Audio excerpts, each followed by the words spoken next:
The introduction to Omer Bartov comes in two parts.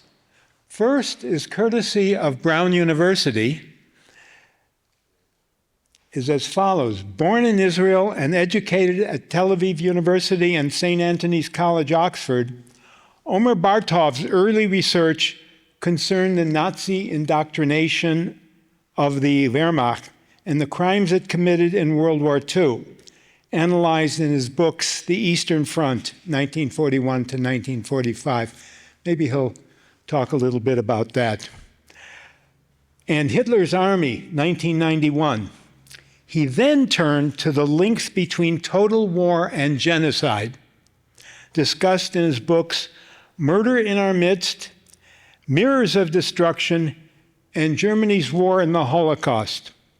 Bartov's interest in representational also led to his study, The Jew in Cinema, which examines the recycling of anti-Semitic stereotypes in film.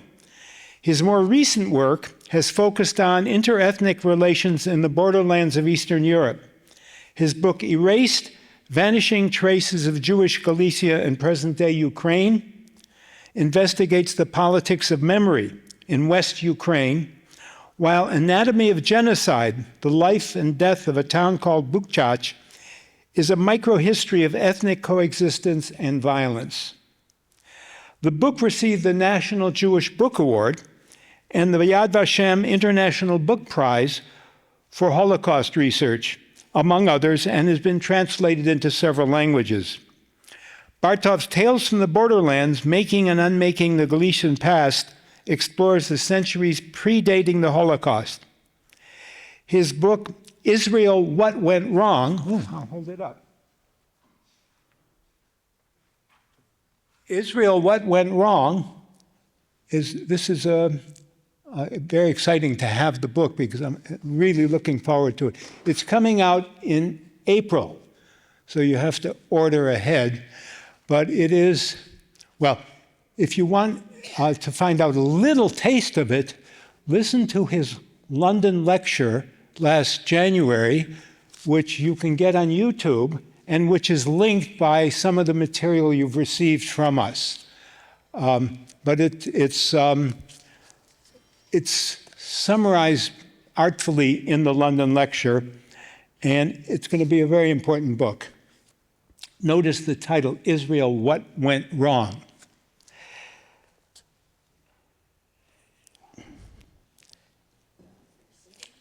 Now this is his this semi-official, except for my little addition there, the semi-official introduction to Omer Bartov. But the introduction we're concerned with, which absolutely follows directly from all of that work, goes back to shortly after October the 7th in, 23, where Professor Bartov wrote an article in the New York Times talking about the Israeli response to the Palestinian massacre, the Israeli massacre in response, in which he raised questions about, is this genocide? And this is what it would have to be, and this is where it's heading, and we really have to worry about it, and we really have to stop it. It was a major statement in the New York Times. And it drew attention to Professor Bartov, who has since then become internationally famous for his very cautious, careful, deliberate conclusion that finally was published in July in the New York Times again. It is genocide, with all of the caveats that any scholar would have to give. Yes, it is genocide, there's no question, and this is how it adds up. During that time, 23, 24, 25, Bartov became noticeable, I want to say, quote unquote, everywhere, starting in The Guardian, for me, talk about his return trip to Israel for family purposes, back home, see grandchildren, newly born grandchildren, and a lecture he gave which was interrupted by young Israelis who had been serving in the IDF and wouldn't let him speak. And he interacted with them, and it's a fascinating story which you can find in The Guardian. But he's been telling stories like this of his experience as an Israeli American who is also a scholar, who has also searched for the meaning of genocide, how it happened, what has happened, and how we have to absolutely conclude that this is genocide. So the second part of the introduction is really a story not of scholarship, but of courage, because Omer Bartov is certainly one of the most courageous of thinkers, writers of the past couple of years, and he has genuinely become internationally famous as a result of it. So we are privileged to have him with us, and I'm privileged to introduce him. Omer.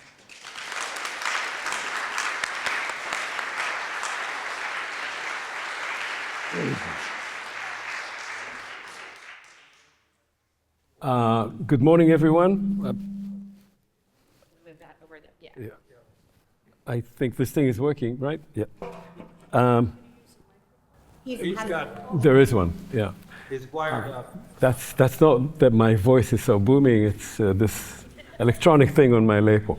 So, what I try to do in the next 45 minutes or so is to talk about denial. And I'll say that about a month ago or so, I published an article in a British magazine called Prospect magazine that tried to outline how I understand this question of denial. And in some ways, I'll try to go through what I argue there, but more generally about the question of how do we come to a point at which the State of Israel, which was established after the Holocaust and was seen not only by Zionists who were there, by the Yishuv, the pre-state Jewish population in Palestine, and not only by many Jews around the world, but also by many other countries, by what was then the international community, was established in a way as an answer to the Holocaust, as a response to the fact that during the Holocaust, millions of Jews living in Germany, in Europe, had no place to go to and had no one to protect them. Which had been a Zionist argument going back to the 19th century, but subsequent to the Holocaust, the argument was that had there been a Jewish state, it would have taken in those Jews who could not go anywhere else. The gates of the United States were closed, the gates of many European countries were closed for political reasons, for economic reasons, for reasons of prejudice.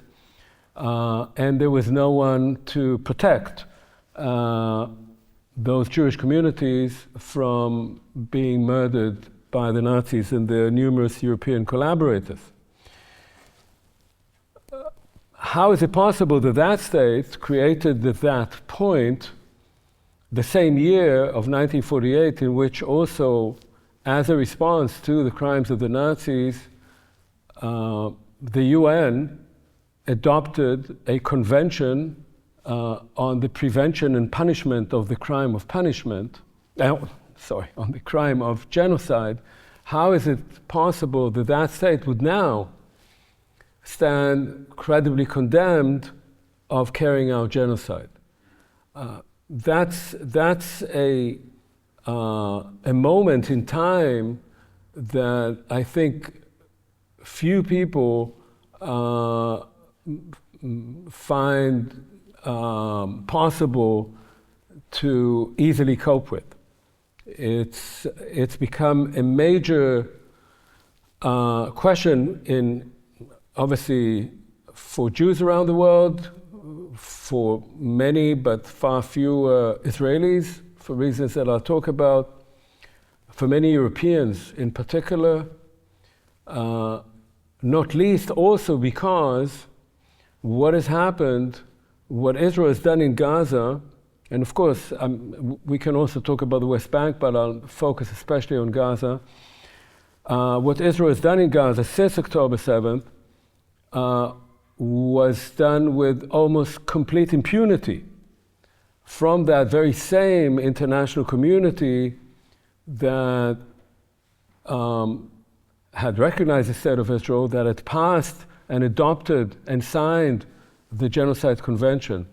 And that impunity was not only in the sense of not stopping Israel from doing what it was doing, but actually facilitating it, providing Israel with arms, vast amounts of arms, providing it with economic support.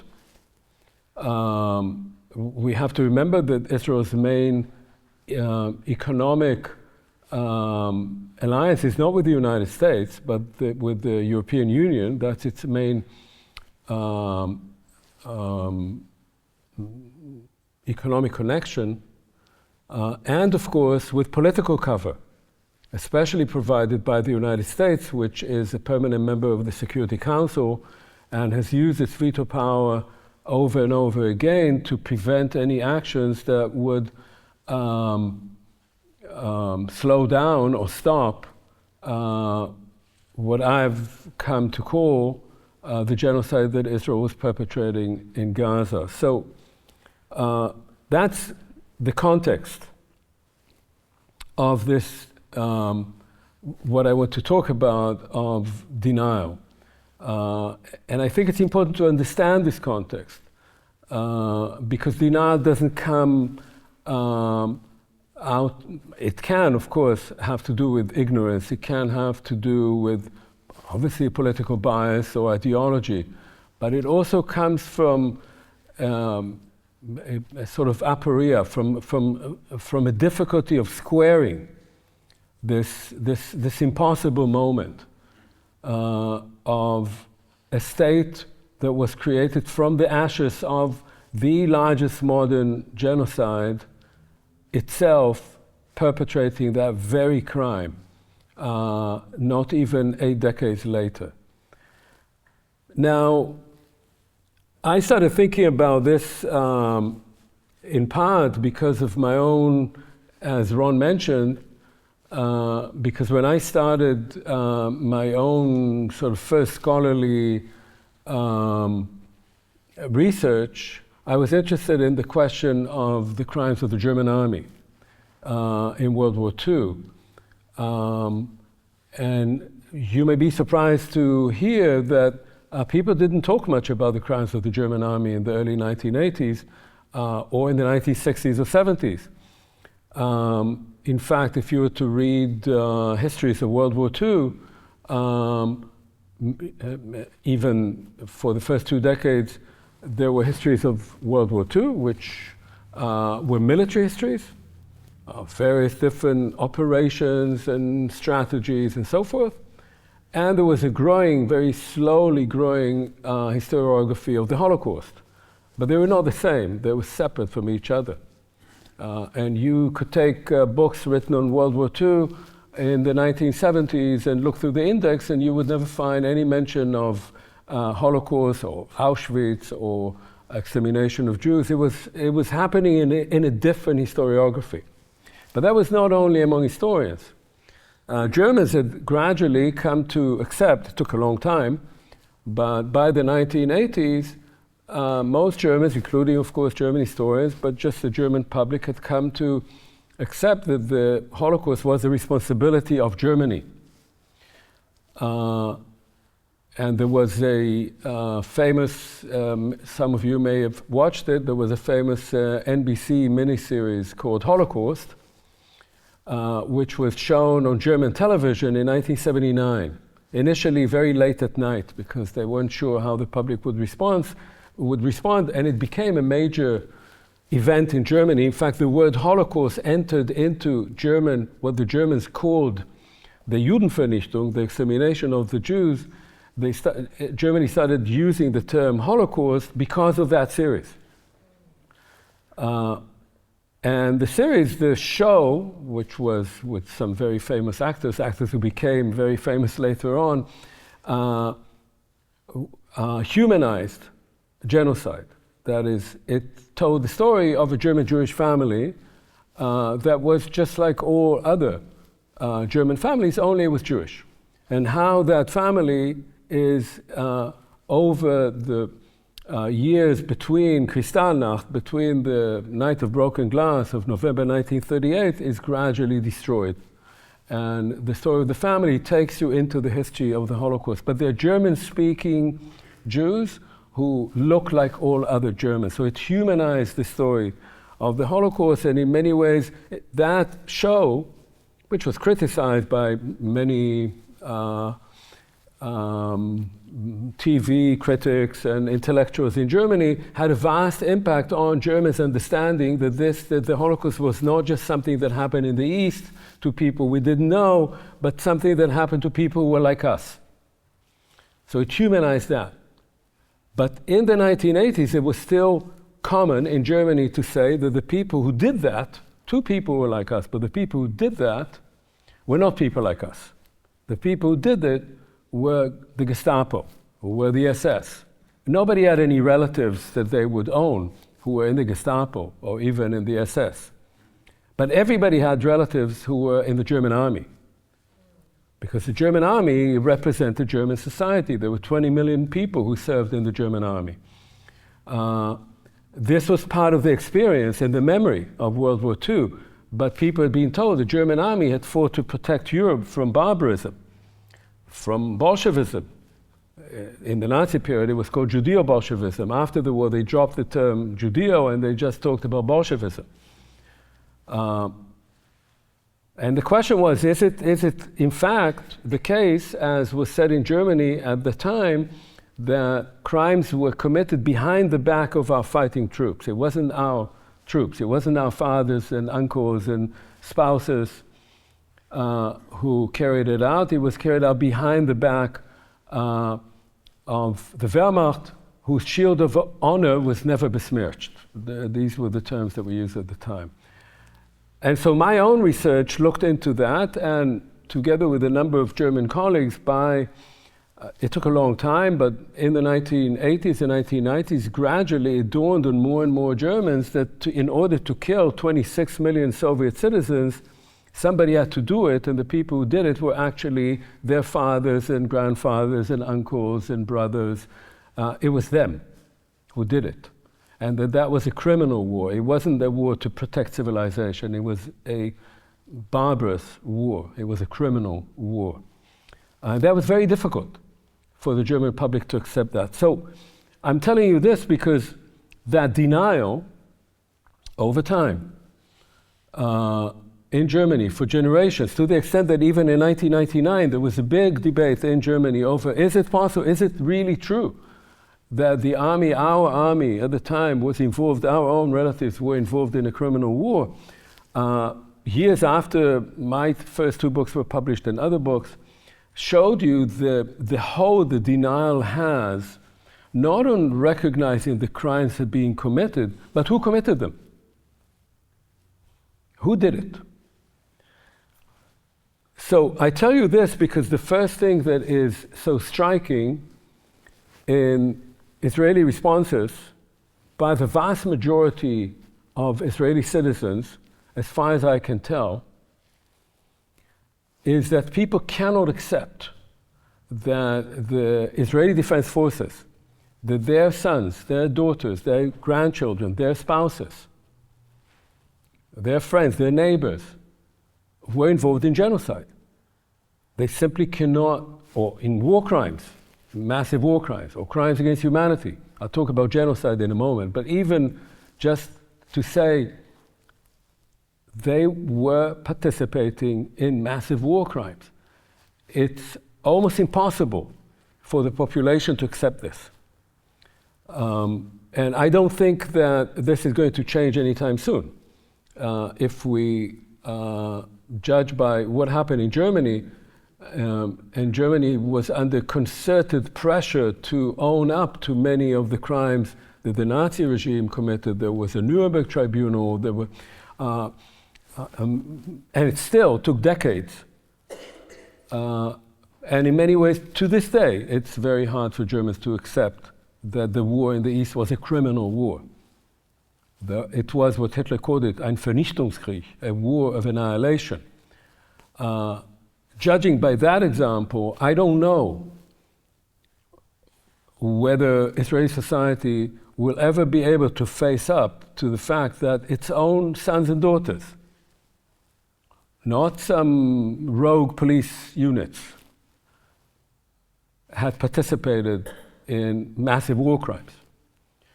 So I think this is one important element in what can be identified in Israel itself as denial of what is clearly and what has been documented over and over again, what has been the destruction, the obliteration of Gaza. And I can talk more about the facts of the matter, but I think that you know a fair amount when I say that there was a complete obliteration of Gaza. I believe that you know what I'm talking about, but we can later talk in more detail about that. That's one element. The second element that expands this denial has to do with what I began with.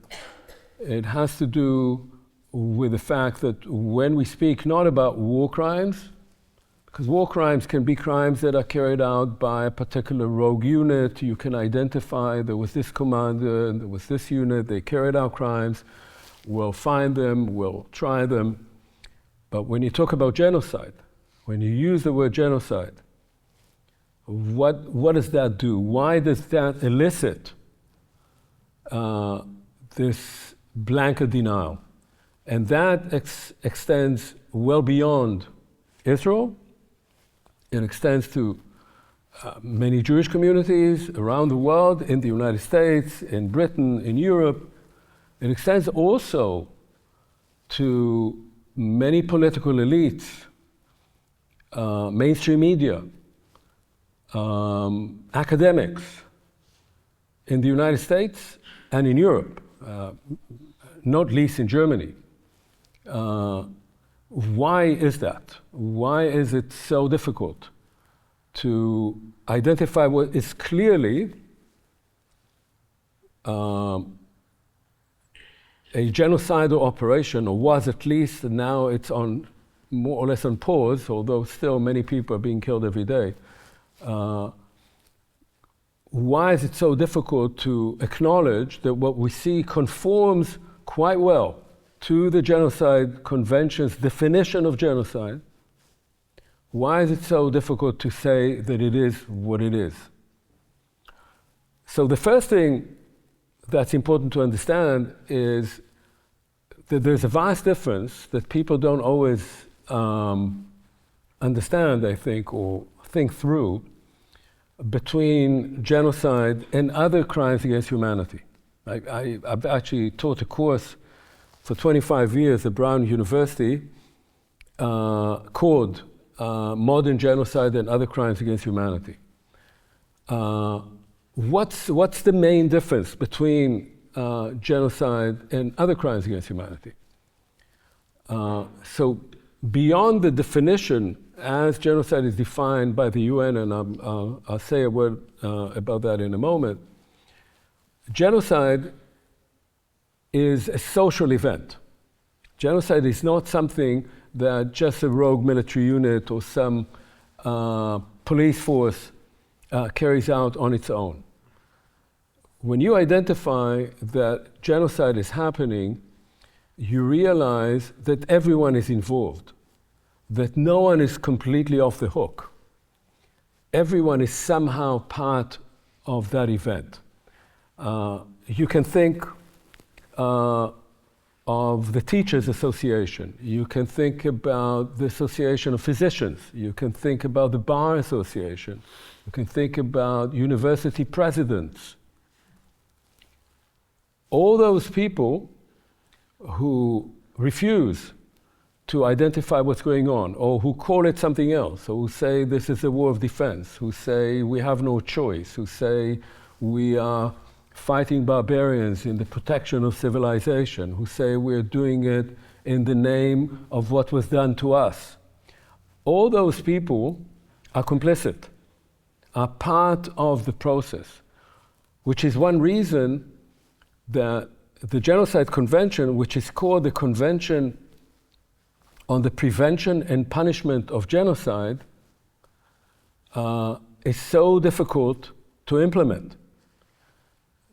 Because in truth, most states get away with genocide.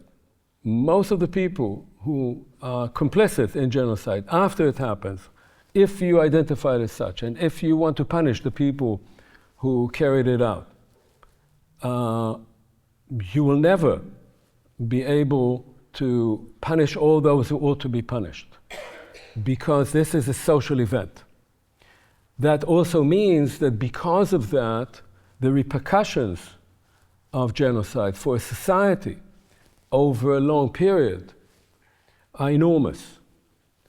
Because all those people who were involved in denying it, in justifying it, in ignoring it, in making all kinds of whataboutism arguments, who refused to confront their spouses, their children, their parents with what they had been involved in, that the impact of that on the collective mentality of society, on how people understand themselves, is very long range.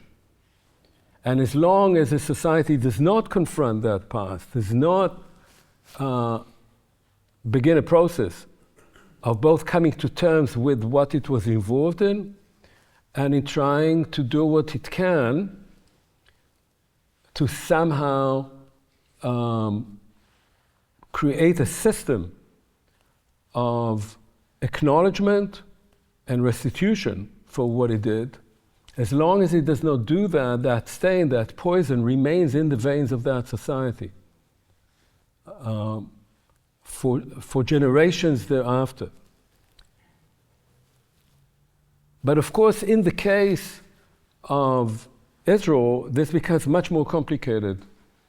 And the reason is that for Israelis, and I would say for many Jews around the world, and for many Europeans, when you say genocide, especially when you say genocide and Israel together, when you say genocide, you think Holocaust. That's the first thing that comes to mind. I had a conversation with, in December of 2024, with a man that I've known since I was 18, so I've known this individual for a very long time. His name is Moshe Bogi Ya'alon. And Ya'alon was once the connection between me and the kibbutz that I went to in the early part of my military service. Then we were together in officers' course in the immediate aftermath of the war of 1973. But unlike me, he remained in the army and he became chief of staff of the Israeli army. And then he became Minister of Defense under Benjamin Netanyahu. So he became very right-wing, hard right.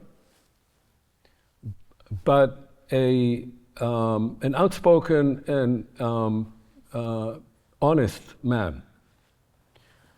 And in November 2024, the last day of November 2024, just before I came to my second visit to Israel, he was interviewed on Israeli television, and during the interview, he said to the young woman who was asking him questions, he said, "You know, what the IDF is doing right now in northern Gaza is ethnic cleansing." And he kept talking, and she stopped him and she said, "Did you just say ethnic cleansing?" And he said, "Yes. What do you think it is?" And there was horror around the entire country that this man, Netanyahu's former Minister of Defense, had called that thing that the IDF was doing ethnic cleansing. How could he say that? He didn't say genocide, he said ethnic cleansing. So when I came a couple of days later, I met with him and I said to him, "You know, historically, there is a difference between ethnic cleansing and genocide. Ethnic cleansing is about one ethnic group trying to remove another ethnic group from a territory that it wants for itself. Now, it's not a crime that's well defined in international law. It does appear in the ICTY,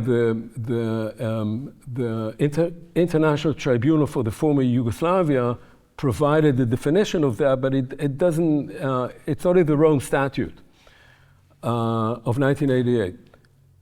Of 1988. It appears as forcible displacement. So the ethnic element is not included, and forcible displacement is a war crime, is a crime against humanity, and could be part of genocide if it's under the overriding intent of genocide. But historically we know, and that's what I was saying to Yalon, that almost all modern genocides that we know of, starting in 1904 in the German genocide of the Herero in German Southwest Africa, now Namibia, through the genocide of the Armenians in World War I, through the Holocaust, began by the attempt to remove a population from a particular place. Now, people don't like leaving their homes and their lands, and sometimes they also have no place to go to. And therefore, often, ethnic cleansing becomes genocide. So I was saying to Yalon, you know, you call it ethnic cleansing, so when do you think this will become genocide? And his response to me was, well, there's no shooting pits in northern Gaza. So this man who had called something out that in Israel is still completely denied to this day, in his mind, when you say genocide, it has to look like either Babi Yar or Auschwitz. If we have no Babi Yar and no Auschwitz, and we didn't have that in Rwanda, and we didn't have it in Cambodia, and we didn't have it in the Armenian genocide, but if you don't have those elements, it can't be genocide, because genocide needs to look like the Holocaust. And of course, no genocide looks like the Holocaust. Every genocide has its own particular characteristics. So in Israel, when you say genocide, there's a very strong response. It does not look like the Holocaust, and if it did, then this undermines everything that we're about. Then what was the whole point of creating a Jewish state? This reverses the historical logic of the entire legitimacy, the entire raison d'être of the Jewish state. Now, when I talk about reason of state, this, you see precisely this response also among Europeans. And it's been very difficult for European elites, for Europeans of a certain generation, certainly of my generation, those who actually forced their elders, their parents, to face up to the crimes of World War II, whether they were Germans in the sense that they were directly complicit in the genocide of the Jews, or in many other European countries, be it France or Poland or the Netherlands, where there was a massive amount of different types of collaboration in the murder of the Jews. That generation that overturned this, that began the process of coming to terms with the past, overcoming the past, as the Germans call it, Vergangenheitsbewältigung, overcoming the past. That generation finds it extremely difficult to identify what Israel had carried out as genocide.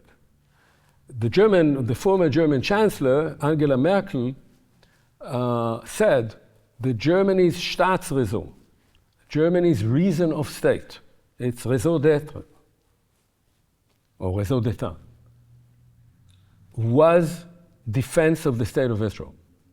That was Germany's main core mission. And that term is still being used today in Germany. And it is extremely difficult to tell. I was just a couple of weeks ago in Germany for a week speaking in various forums to say that Germany's Staatsräson cannot be to defend Israel carrying out genocide in Gaza. That cannot be what was meant by the lessons that one draws from the Third Reich's destruction of Europe, including of millions of Jews. It has to be something else. It has to be to protect precisely that regime of international law that was created in the wake of World War II, in the wake of the crimes of the Nazis, to prevent that from ever happening again. And if there is a state that is engaged in that, to stop it from doing so. The Germany's responsibility, and I believe it does have a special responsibility for the state of Israel, which is different from its responsibility for other states. But its responsibility is to protect it from its own demons, is to prevent it from doing what it is doing, not simply, although it should be primarily to stop the killing, but also because that is turning the state of Israel into something that Germany cannot morally, ethically, politically protect. It has to use the vast leverage that it has on the state of Israel to stop it and to make it change its own politics so that it would not continue to engage in such massive violence. That's very difficult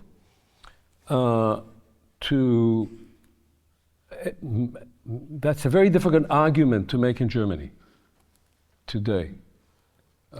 There's a French philosopher who, an anthropologist, Didier Fassin, who wrote a book on the betrayal by Europeans of the legacy of the crimes of World War II.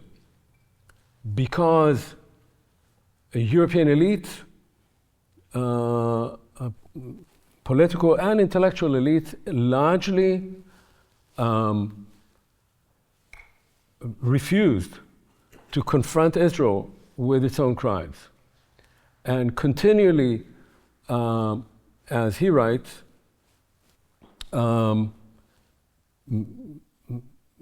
accepted the Israeli line of argument about what Israel was committing in Gaza. The Israeli denial of its own crimes, and thereby completely delegitimized the information that was coming from Gaza about the mass killing that was happening there. Denying it, questioning it, saying it was ideological, saying this was all coming from Hamas and therefore we can't trust it, and taking at face value whatever the IDF and the State of Israel was saying, despite the fact that there was huge amount of evidence that these were lies, that this was untrue. So that's the second element, which of course, if you talk about what we see in the United States, and what we see especially in Jewish communities in the United States and other supporters of Israel, is important to understand that the Holocaust has become, in the most, I would say, perverted manner, has become a tool for denial of what Israel is engaged in. And there cannot be a more tragic legacy for the Holocaust than this, that one uses the mass murder of Jews to justify or to deny or to cover up the mass killing of Palestinians. So that's the second element that I think is part of this politics of denial. Now, a third and very important one, which Israel has, I experienced that growing up in Israel, and although I left Israel in 1989, I have gone there very often. I have friends and family there. Right now, I don't feel safe going there anymore, so I'm waiting for the elections, and I'm hoping that I can then see my grandkids, but it's not clear to me that it would be a good idea to go there when we have this particular government in power. But what we have seen in Israel over time, and increasingly since the 1980s, is not simply the Holocaust as I described it before, as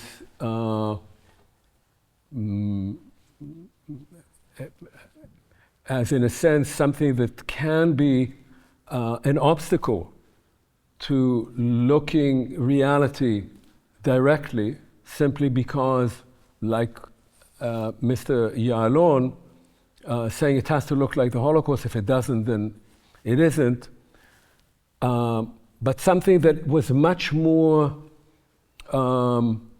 focused on making the Holocaust into a glue of social solidarity in Israel and into a tool for justifying or denying Israeli policies vis-a-vis Palestinians. And I start by saying that in that article that I published in Prospect magazine, I start off with a book that was published in the late 1980s in France and in the early 90s in English translation by a wonderful French Jewish historian, Pierre Vidal-Naquet, who was actually, as a young man, involved in protests against French crimes in Algeria during the Algerian War. And that book is called Les Assassins de Mémoire, Assassins of Memory. And the book is largely dedicated to a phenomenon that became quite widespread in France, not only in France, but also in France, of what in English came under the title revisionism, Holocaust revisionism. Of course, it wasn't Holocaust revisionism. It wasn't to revise. We all revise as historians. We keep revising the past. We keep understanding it in different ways. It was denial. And in French, it came to be called négationnisme, negation of the Holocaust. And in the 1980s, that became quite widespread in France, arguing that we don't actually know whether there were gas chambers. We have no witnesses from inside the gas chambers. How do we know what happened there? Obviously not, because all the people were gassed. So it became a cultural phenomenon that did not only extend to the far right in France, but also to parts of the far left, and also to part of the kind of intellectual fashion of asking, is this not exaggerated? And he writes very eloquently about this phenomenon. Any of you who've seen the film Shoah, Claude Lanzmann made an amazing film in 1985 called Shoah. That's a Hebrew word for Holocaust. It's an 8.5-hour film. You can't watch it in one sitting. It's based on interviews with survivors of the Holocaust and then also with some bystanders and some Nazi perpetrators. And the point of the film is to speak with people who experience what happened so that they say, I was here and this is what happened to me. So the entire film is a response to negationism. And I was looking at that book before I wrote that piece on denial, because I was interested in what are the connections between that denial of the Holocaust, a phenomenon that we saw also in Canada, we saw also in Britain. There's a kind of cottage industry of Holocaust denial, and this denial. And as I was going through that book that I had read and reviewed in the early 1990s, I realized that Pierre Vidal-Naquet had also written about that. But I'd either forgotten it or possibly didn't agree with him at the time, and so just ignored it. He writes precisely about the fact that in Israel, at the time that he is writing, the Holocaust has come to serve a different purpose. The purpose it has come to serve is to cover up for what Israel is doing to Palestinians under the title of what happened to us. That we were created as the answer to the Holocaust, and therefore any threat to us, major or minor, can and must be interpreted as an existential threat. And if it is an existential threat, we cannot respond the way the Jews responded in World War II. We cannot go like sheep to the slaughter. We have to eradicate that threat. Now, where was that threat coming from increasingly? It was not coming from major Arab armies. The last war that Israel had with actual Arab armies was in 1973. It was the war that I was in. After that, there were no wars against major armies. There were no armies with aircraft, with navies, with artillery. Most of the violence that Israel was experiencing was coming from people that it had occupied, that it had begun occupying at the latest. I won't go into all the whole history now because I'll run out of time, but from 1967. That from between 1948 and 1967, thanks to the Nakba, to the expulsion of the Palestinians in 1948, Israel becomes a Jewish majority state. 80% of the population of Israel, then and now, is Jewish, of Israeli citizens. But after 1967, Israel occupies the West Bank and the Gaza Strip, where large numbers of the Palestinians who were expelled in 1948 were living. And since then, it becomes a 50-50 state. Israel is a country in which now there are 7 million Jews and 7 million Palestinians. If you look at mandatory Palestine, so-called historical Palestine, from the river to the sea. And of those 7 million Palestinians, 2 million are Israeli citizens, but they actually do not have equal rights. 3 million live in the West Bank, they have no rights at all, they live under military rule. And 2 million are Gaza. In Gaza, between 70 and 80% of the population of Gaza are refugees or descendants of people who were expelled from towns and villages, mostly around Gaza, and were then turned into Jewish settlements and towns. And they, of course, not only have no rights, but actually are living now in absolutely appalling humanitarian conditions.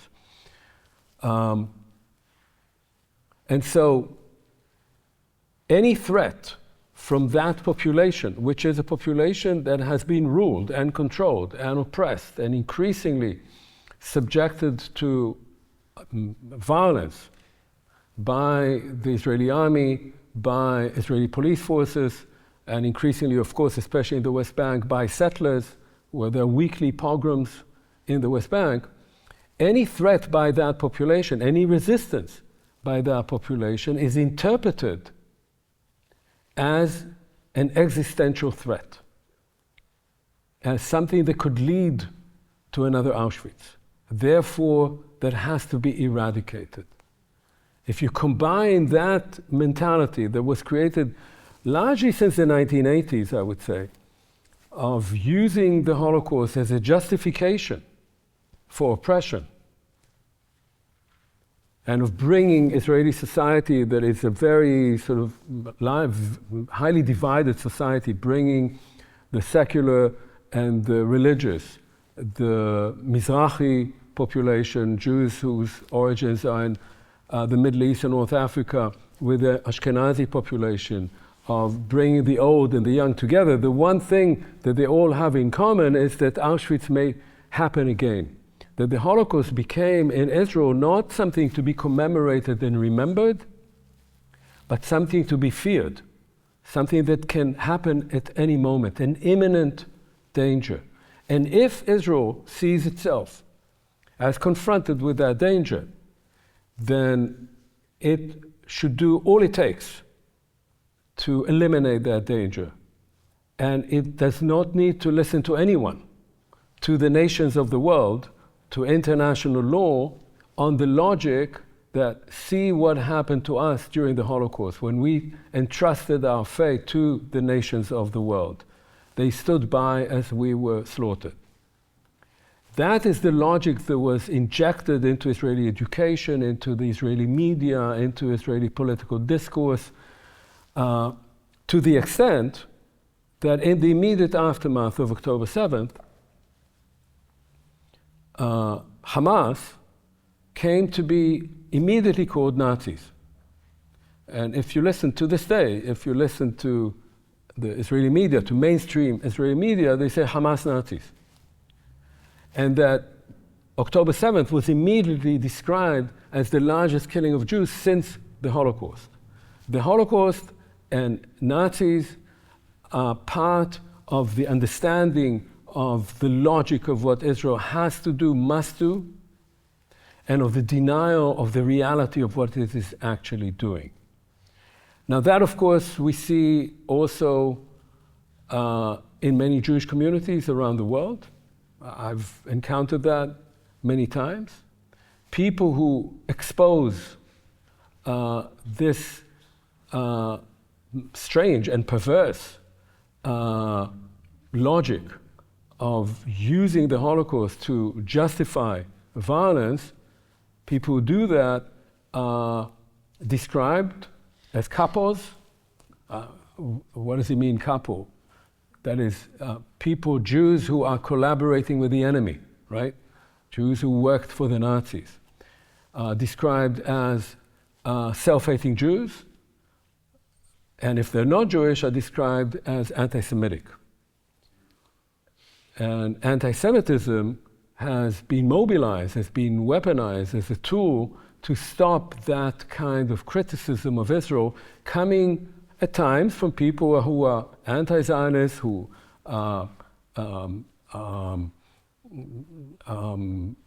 would like to see the state of Israel cease to exist. And it's coming from people who are not anti-Zionist. It's coming from Israelis. It's coming from people who say this state, this regime, this ideology, this use of Zionist ideology to justify mass murder of another group, to justify ongoing oppression, to present that as the logic of Jewish history, that is unacceptable. That has to be exposed.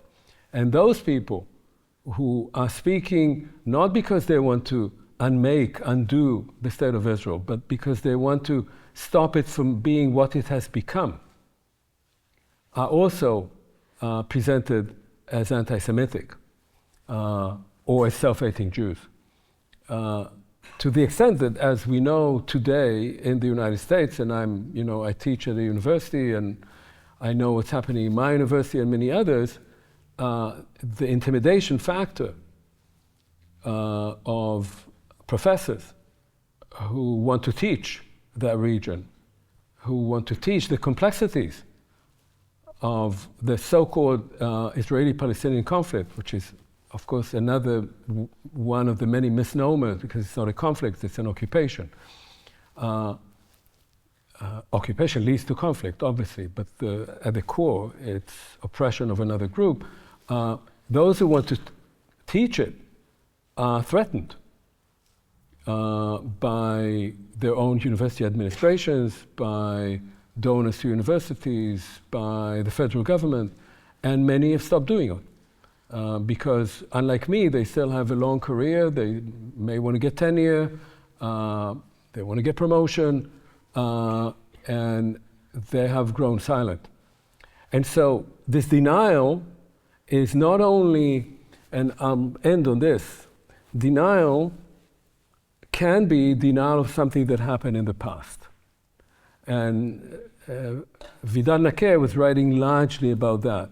Something happened in the past, we have a politics of denying it for a variety of reasons, ideological, political, psychological, whatever they might be. We don't want to acknowledge what happened in the past. But denial can also be a tool for enabling an ongoing policy, an ongoing action.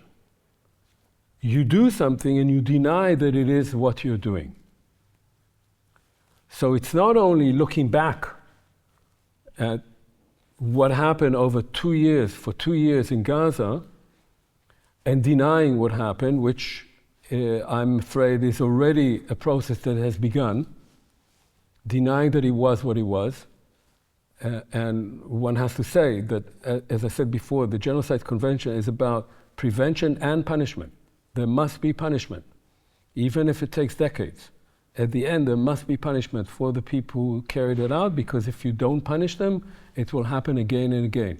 This never again will happen again and again. But denial can also be something that facilitates, that allows, that legitimizes the very thing that you're doing by presenting it as something else. And people who carry out genocide always say that they're doing something else. The argument will always appear. We have no choice. We're fighting human animals. This is an existential threat. This is not happening. It's just a military operation. They're using human shields. That's always happened in the past. That's what armies do, and so forth. There's always this kind of discourse. So denying it while it is happening to enable it to happen. And I believe that, at least I feel that I need to speak about it, and I think that we should all be as clear, as transparent, as critical, and as resistant to these kind of allegations that are being hurled at people who expose this reality, that we have to speak about it. Because if we don't do that, then we ourselves are complicit in this process. Okay, thank you.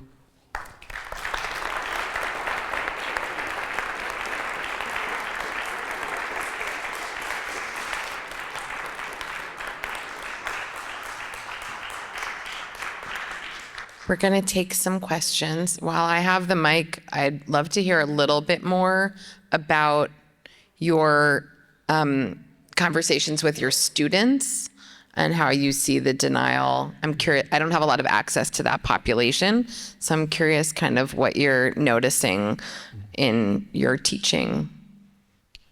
Yeah, thank you. You know, I know many colleagues of mine at Brown and other universities who really worry about teaching anything really on Israel-Palestine. And I'm not talking about teaching Gaza, teaching the 19th century. They're really worried. They're worried that Title VI or Title IX will be used against them. They're worried that some student might complain about them.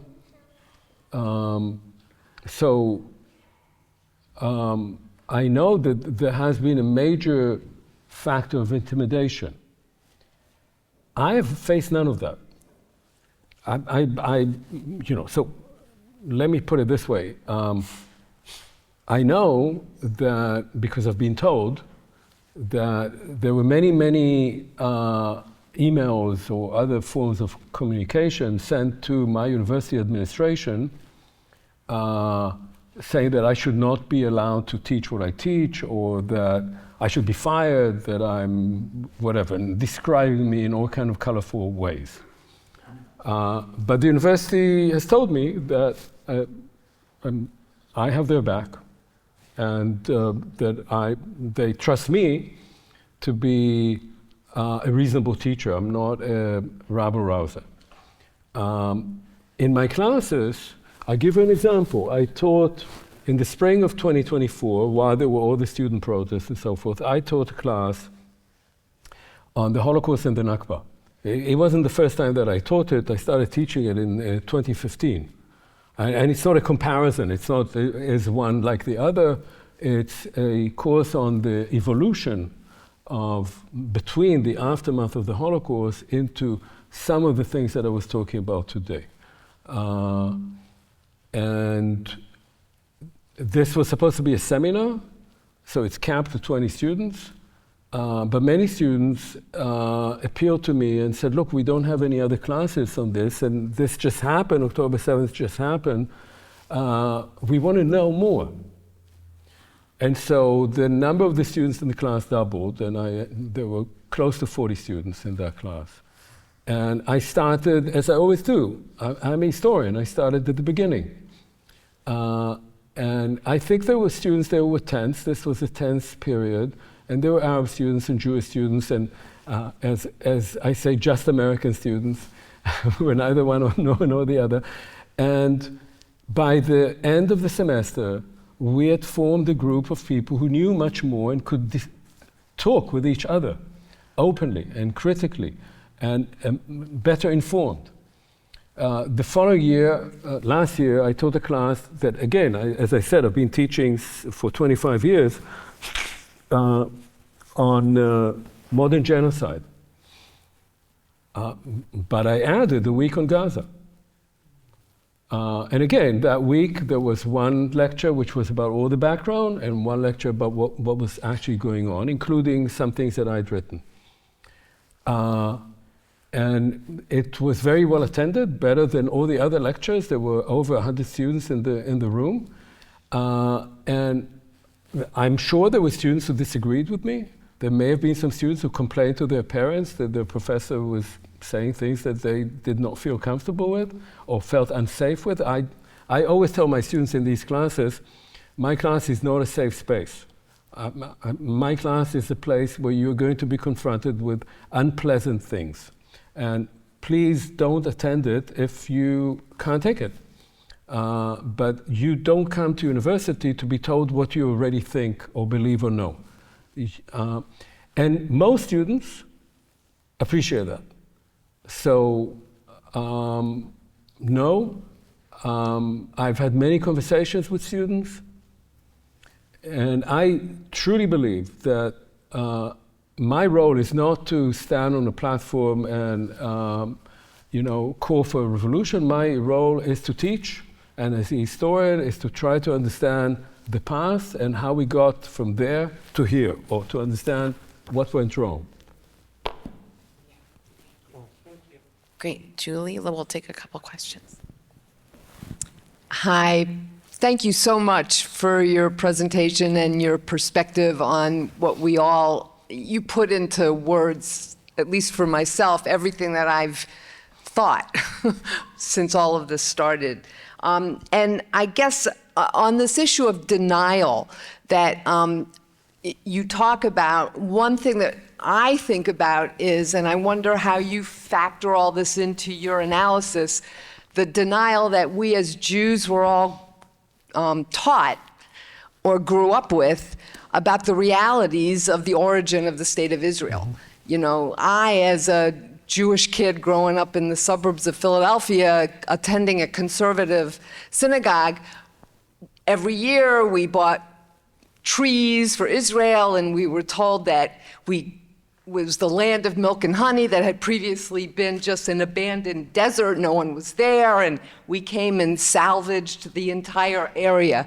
And that's, I feel, a really powerful and visceral form of denial that has contributed to sort of the extreme Zionism that we are surrounded by here. And I'm curious about how you factor that all in.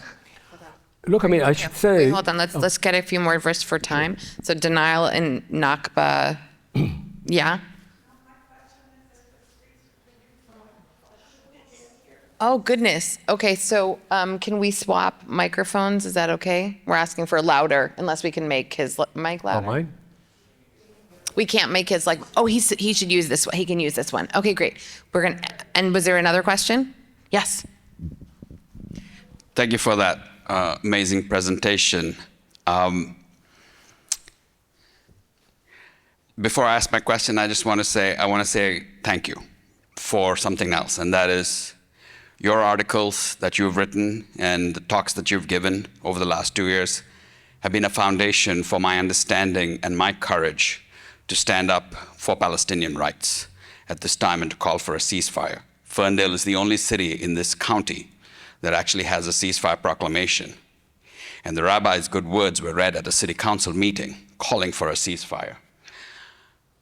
My question is about two other denials and whether you think they can be phrased as such. One is the denial of Israel as an apartheid state. And the second is the denial of Israel's overwhelming military superiority that comes out when the war starts, and this existential threat that you talked about denies the overwhelming superiority of Israeli military. So I just want to ask you whether you think those have validity to them and how one should respond. Okay, great. 3 denials, and then you, Suhair. Yeah, okay. Does this not work anymore? It sounds like maybe it's helping Maybe. to get you to the video, but this will be. Okay, this is better? Okay, so the answer is actually similar. In 2022, I spent 3 months in Israel. In the last 3 months of 2022, researching a different but related book that was supposed to be number 1, but has now become number 2 because I had to write this one because of everything that happened after October 7th. And that book was about denial. It was a book about my generation, the first generation that was born into the state of Israel after the state was established. And it was based on about 55 interviews that I did in Israel during those 3 months, in-depth interviews. About 2/3 of them with Israeli Jews and 1/3 with 1948 Palestinians, the Palestinians who became Israeli citizens. So these were people in the 60s and 70s. And the main question that I asked them, all of them, was to describe the changing sense of connection that they had to the place over their entire lifetime, from the parental home to the present. And one assumption that I had in launching this project was that both Jews and Palestinian citizens of Israel grew up on 2 basic denials. One denial for the Jews, the first one, which was crucial to Zionist identity, was what was called shlilat hagalut, denial of the exile, denial of the diaspora. We were not supposed to look backward. We were not supposed to ask our grandparents what life had been like. We were supposed to look forward. We were the generation that was supposed to normalize Jewish existence and become these tanned, hairy-legged, tough Israeli sabras. Not to be those diaspora Jews, those people always coward and who went like sheep to the slaughter. And it took members of my generation until our 40s, most of us, to start realizing that accepting this narrative gave us no past, that we didn't know where we came from. We knew nothing about ourselves, and we started asking questions. Often our grandparents were already dying or were gone, and we only had our parents to ask, and that was always fragmentary. But that was a crucial element in creating a particular mentality. The second denial for the Jews was the denial of the Nakba. I grew up surrounded by what remained of Palestinian civilization that had been erased just before I was born. I was born in 1954. we played in the ruins of Palestinian homes. We played cops and robbers. But there was no language to talk about it. People said, yeah, there were Arabs here and they left. And that was it. That denial has never been quite overcome, including by members of my generation. The word Nakba gradually emerged and so forth, but most people still don't connect that to their own experience of denial. And on the Palestinian side, one crucial denial was the denial of their identity. In Israel of the 1950s, there were no Arabs in Israel. There were minorities. The minorities.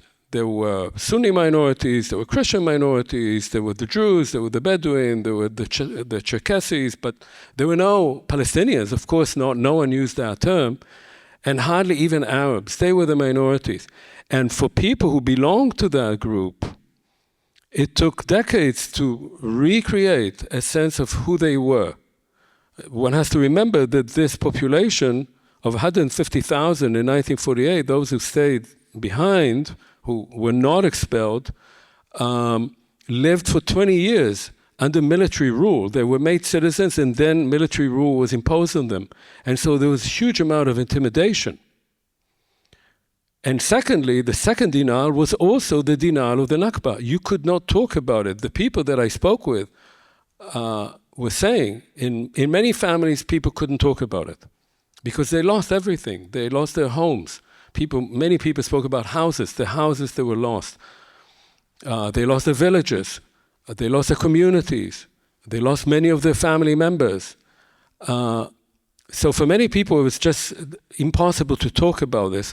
And there were interesting similarities between that and people that I interviewed, Jews, whose parents or grandparents couldn't talk about what happened to them in the Holocaust.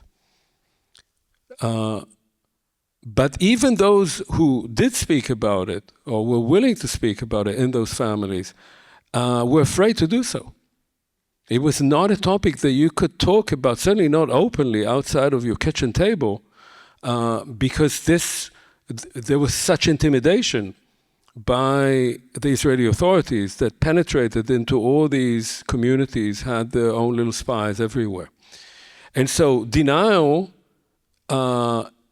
is built into the very fabric of Israeli society, and overcoming that denial, and that's much deeper.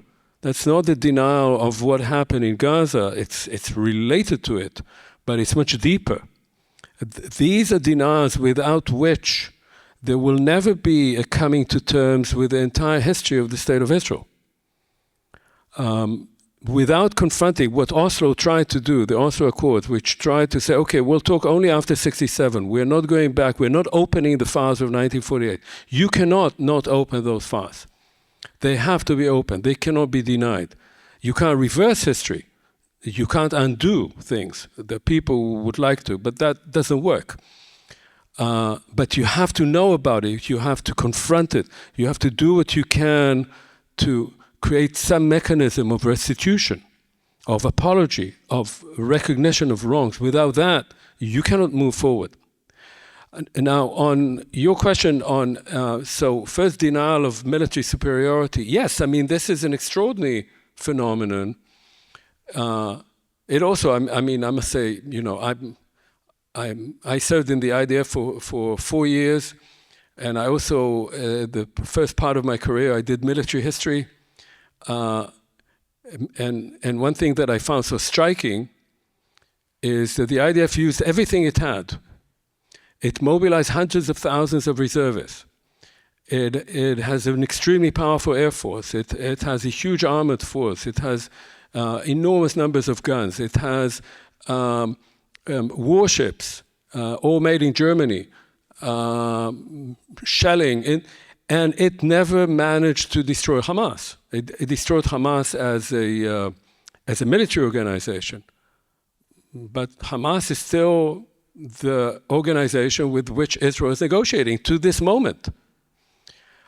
So it does have overwhelming military superiority. It also has an incredibly incompetent military apparatus. It's, to me, I mean, that's just extraordinary. But the understanding of Israel, of itself, from 1948, that it was always the underdog, that it's always the few against the many, combined with overwhelming force. This combination of us being, little David against the Arab Goliath, while we are also fully armed and are 6 feet tall, that is part of explaining how that mentality works. I'll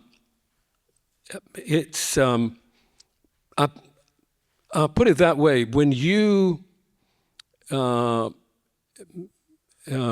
countries that are engaged in genocidal actions always perceive themselves as victims.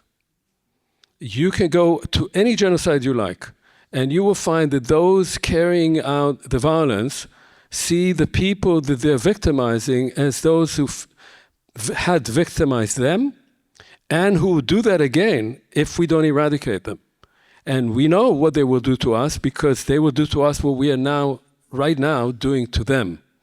And therefore, they have to be eradicated. So this notion, it's not only of superiority, it's also of self-victimization, which is the best and has always been the best trigger for violence, is to see yourself not as strong, but as endangered, as threatened, as being, and if you add to that the Holocaust as your founding,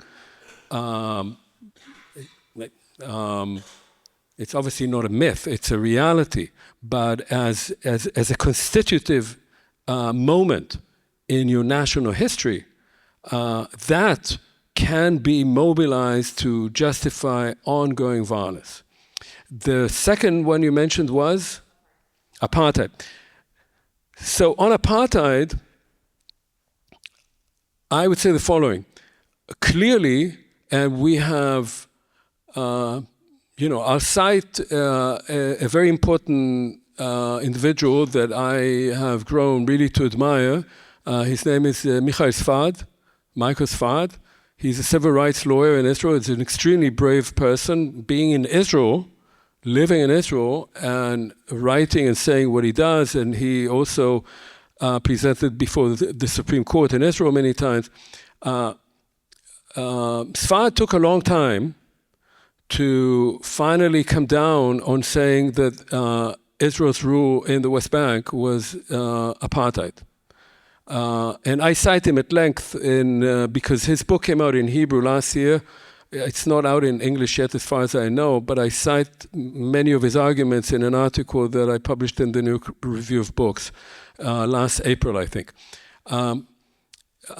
He makes very convincing arguments that clearly not only did Israel establish an apartheid regime in the West Bank, but that the Israeli Supreme Court, the very beleaguered Israeli Supreme Court that is supposed to be the last bulwark in the protection of democracy and civil rights in Israel, is deeply complicit in establishing that apartheid regime in the West Bank.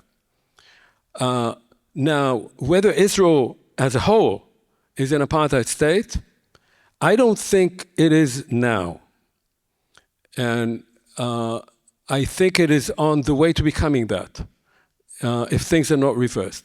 And the reason I don't think it is that now is that while the population of Palestinian citizens of Israel is experiencing increasing pressure from the authorities, there's the law of 2018, the nation-state law, Israel as a nation-state of the Jews.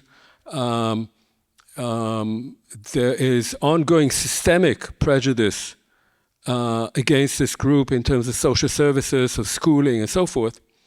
It's also a population that has integrated into Israeli society in multiple ways.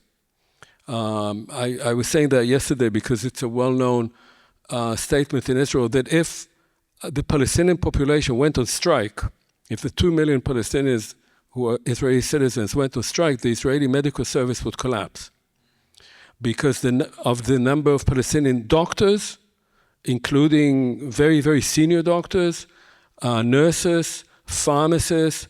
So there has been a contradictory evolution of integration of that population, while it also greatly enhanced itself of its own identity. As Palestinians, as part of the Arab world, and as Israeli citizens. And they demand to have rights as Israeli citizens as well. And that's not equivalent to apartheid. Apartheid is a regime where you have two groups that live under two different sets of laws. Now, the laws are, the whole rule of law in Israel is under threat and attack, but I don't think that's equivalent to apartheid.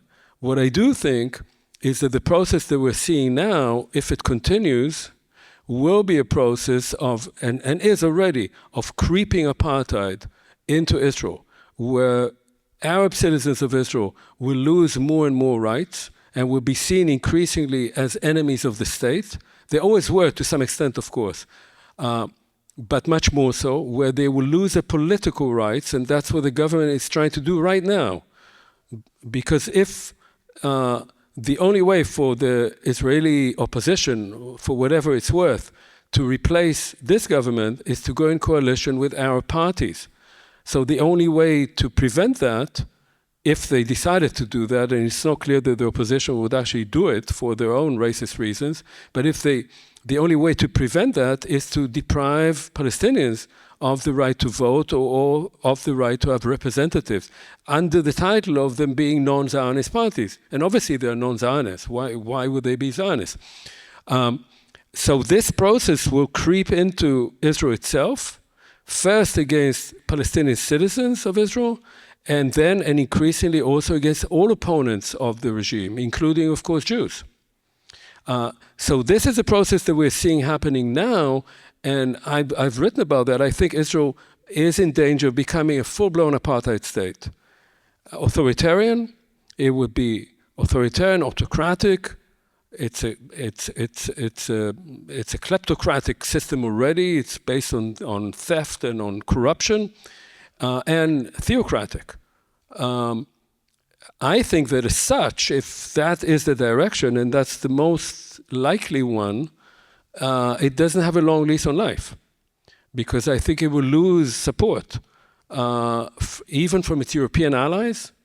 It will lose support from the US because it will become less of a strategic asset, and it'll be harder to sell it as the so-called villa in the jungle, as it was called by Ehud Barak, by its former Labour Party prime minister.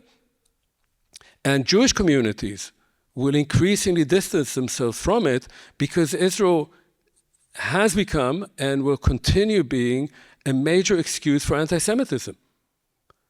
Israel presents itself as the representative of Jews around the world. It doesn't ask them whether they agree or not, it just says so. And a country like that would become a full-blown apartheid state, will be the best excuse for anti-Semitism everywhere. So associating oneself with it as a Jewish community will become increasingly dangerous.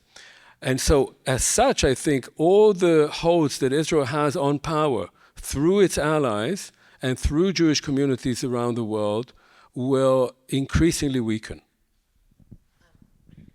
So I see that it's noon, which is when we were supposed to end, but Suhair definitely gets the last word.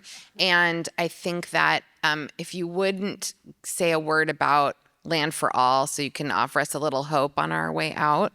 Yeah. Yeah, thank you. This is a continuation for the discussion on apartheid. So the other, when we talk about Israel, is like Israel and democracy is like you can't say Israel without putting the democratic state, the only democratic state in the Middle East. But I remember one talk you had before, and you mentioned that Israel, there is one Israel, it had only 6 months of democracy. And that is between 1966 and 1967, when the military rule ended over the Palestinians who lived in Israel.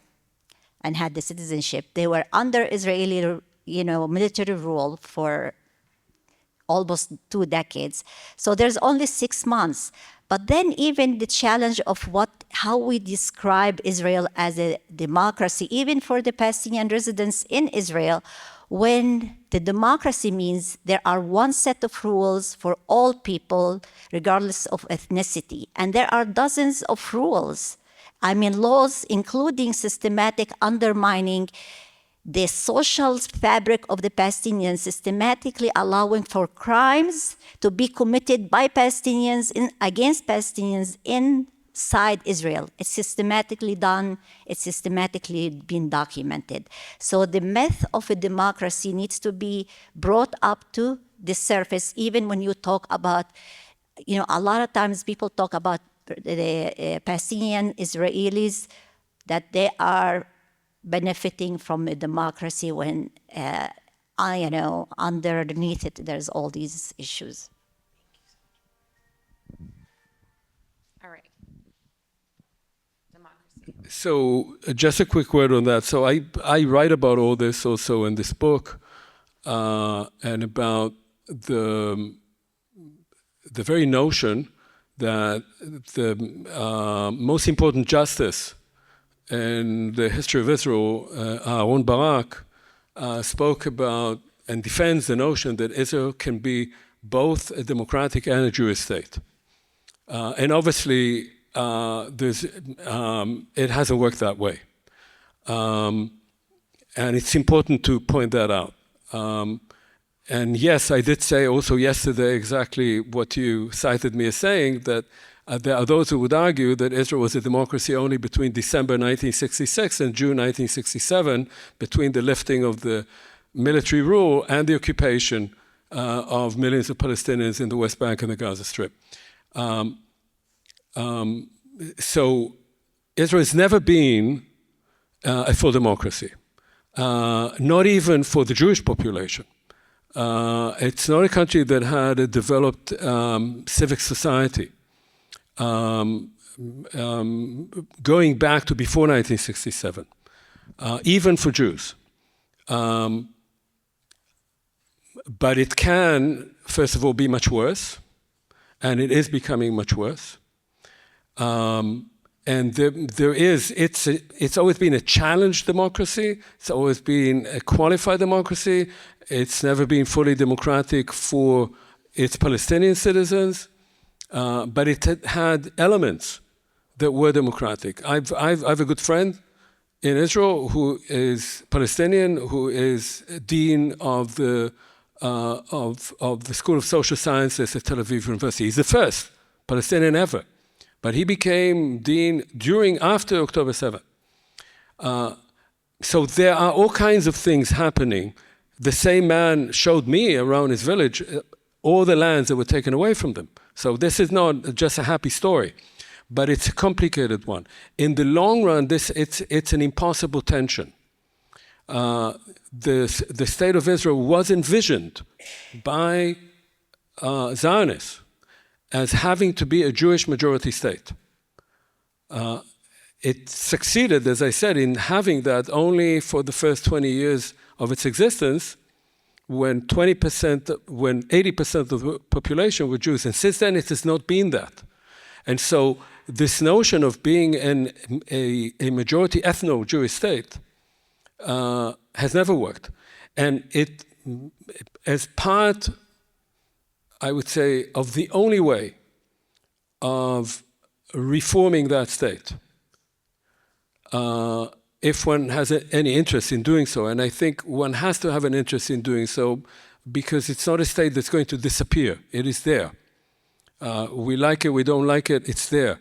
But its regime, its ideology, its self-definition has to change.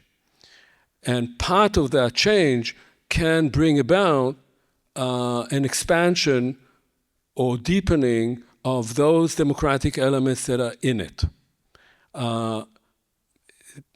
So yes, I would say, and I spoke about it briefly yesterday, at some point one can say that Zionism, as a political ideology that created the notion of a Jewish nation, could have and potentially should have been put away in the archive in 1948. It had accomplished its goal, and after that, the state should have focused on becoming a good state for all its citizens. And it didn't do that. And so Zionism remained and became a state ideology, and in many ways a state religion. And under that, again, it was not inevitable that this would happen, but it was one possible result, that it became what it is now. That potential of becoming increasingly racist, increasingly expansionist, militaristic, centralized, anti-democratic, messianic, increased over time. And without reforming that, without a fundamental change, which may come only after, as I believe, only as a result of shock therapy, we can see which way it's going, which brings me to the other option, because there is another option. Now, that other option is not right now about to happen. So I'm not naive. I don't think that we're going to have peace tomorrow. But I do think that it's very important, especially at the current time, to try and think about alternative scenarios. Because if we don't do that, then we are submitting ourselves to the logic of the extremists, those who want the other side to disappear entirely. And there are people like that also on the Palestinian side, not only on the Jewish side, who would like the state to go away, to disappear, to be eradicated. But if we don't want to follow this logic, and Israel is a powerful state, so if anybody eradicates anybody, it's going to be Israel that eradicates Palestinians and not the other way around. We have to think of an alternative. And I've been working with a group. In fact, I'm convening a meeting with them in March at Brown. That's a group that has existed already for about 12 years. And it was established by Palestinians, mostly from the West Bank, and Jewish Israelis together, always together, unlike all the sort of nice left-wing Jewish Israeli organizations that were more about us feeling good about ourselves.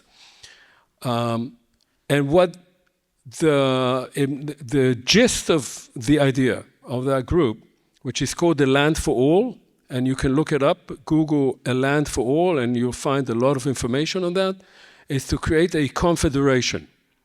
A confederation that would be of two states, two sovereign states, more or less along the 1967 borders, that would have the two most important elements. One, for these two states, one, self-determination, national self-determination, and two, a right of return for both groups into their own states. Now, the difference between that and the totally defunct two-state solution, which is not possible anymore, because there are hundreds of thousands of Jewish settlers in the West Bank, and they cannot be removed. They cannot simply be done away with. The difference is to create a distinction between citizenship and residence. So the people could be citizens of one state and reside in the other. As citizens of that state, they would vote for its parliament, they would participate in its political process. As residents, they might vote in local elections, but they would not be part of the national politics. Now, each group, those people who live as residents in the other state, would obviously have to obey the laws and regulations of that state, and if they don't, then they would be deported. They would be removed. They would go back to their own state. That would mean that a Palestinian or someone who traces themselves back to Palestinian heritage, who was born in Houston, Texas, but whose parents came from Haifa, could go to Palestine and become a Palestinian citizen due to, if that state has an equivalent law of return as Israel does, and then could apply to live in Haifa, because that's where his family was from, and could live as a resident in Haifa. It would also mean that Jewish settlers, and I assume that if this were ever done, the vast majority of Jewish settlers would not want to live in Palestine. They would move to Israel and they would be supplied with whatever. But those, with help, with material help. But those who would want to stay could stay as Israeli citizens and as residents of Palestine. But if they went out of their community and started uprooting olive trees, they'd be arrested and deported. And they would not be able to stay there. That is a way of envisioning a space that is both made up of two sovereign states that have what they want, what most people want, and of having freedom of movement to many places in that country that are important and dear to both groups, even though they may not be the sovereign state. Now, in the long run, such a confederation could become something else. It could become one state of all its citizens. I don't think, and I think that would be the best, but I don't think right now there are enough people on either side who would want that. People, first of all, want their own rights to be recognized, to have equal rights, equal dignity, and equal sovereignty. And the way to lead, potentially, to one state for all its citizens would be first to have this kind of confederation with common institutions in Jerusalem and so forth. I think that's the only way we can square the circle. And there's a lot of thinking going on around this. One has to understand that the country is so inextricably connected now that if you were to simply put a line in the middle with minefields and barbed wire between one state and the other, as some people in the Israeli so-called left envision it, hafrada, just separation, which is another word for apartheid, you are doing something that is no longer possible, because if you look at the water infrastructure, the communication, the road systems, all of these are completely combined and the populations are mixed with each other around the country. So they have to find a way to share that space in a way that politically is possible, that would not make Palestinians, even if there were a one-state solution, the underdogs of the Jewish population, that they would have their own state, their own rights, their own system. And that may lead in the future to something that would be a single state. So that's the land for all idea. I'm going to break in. You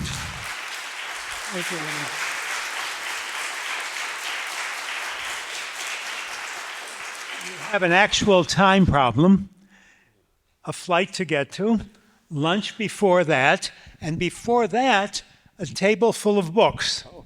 And Omer has agreed to sign the books as you wish. And there's one book that's missing from the pile, which, thanks to Bloomsbury Press and their way of functioning, we weren't able to get the book, but you can buy the book, the e-book, with your cell phone and a credit card. So that's all, and that's the book that's missing. I say there's a novel, a Holocaust novel, and the great book about the town of Bukach, Anatomy of Genocide. Those are on the table. And the third one is called Genocide. The Holocaust in Israel, Palestine. Thank you. Genocide, the Holocaust in Israel, Palestine. That's the one we don't have copies of. It's a marvelous book. I have it. And I think you should buy the ebook of that through Barnes & Noble, but you can do that right at that table. So thank you so much, Omer Bartov.